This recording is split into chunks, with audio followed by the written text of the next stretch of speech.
तो hi friends मु आपन को स्वागत करछि हम यूट्यूब चैनल को। देखंतु एएआई जूनियर असिस्टेंट तरफ फायर सर्विस रिक्वायरमेंट बाहर 2024 रे बाहर थिला यार पोस्टी। तो देखंतु ऑनलाइन अप्लाई प्रोसेस रही। तो देखंतु आपन यार पोस्टेड जे बाहर थिला। तो देखंतु 20/12/2024 रे यार पोस्टेड बाहर थिला एवं अप्लाई जहा कि देखि परथिबे ऑनलाइन अप्लाई 30/12/2024 रु स्टार्ट होईची।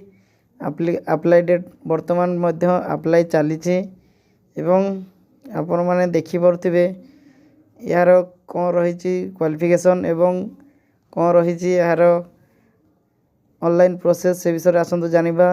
देखंतु एप्लिकेशन फी कथा यदि कहबा जनरल ओबीसी पिला मान पई 1000 टका फी रही एप्लिकेशन फीस एवं एससी एसटी वुमेन मानक पई नील माने जीरो रही सर्विस एप्लिकेशन फी।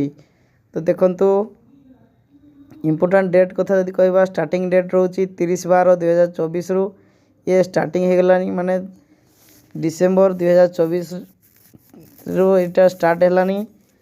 तो देखंतु यार लास्ट डेट रही 28 जनवरी 2025 जहाँ कि वर्तमान मध्य अप्लाई चली एवं आप चाहिए एथिरे अप्लाई करि परिबे आपन क्वालिफिकेशन अनुसार। तो आगो को मध्य क्वालिफिकेशन कौन रही से विषय कथा हवा। देखंतु एज लिमिट कथा जदि कहबा हमें देखंतु मिनिमम एज रोची 18 वर्ष रु मैक्सिमम 30 वर्ष मध्य आपन को हेतिबा दरकार। तो देखंतु कैंडिडेट मानकर जो क्वालिफिकेशन कौन रही आसतु जानिबा। देखंतु 10th +2 पास डिप्लोमा आपन को जहाँ भी क्वालिफिकेशन अच्छी आपन अप्लाई करि परिबे। तो जॉब रो नाम नाटी होची जूनियर असिस्टेंट फायर सर्विस जहाँ कि रोची NE4 80-90 पोस्ट अच्छी।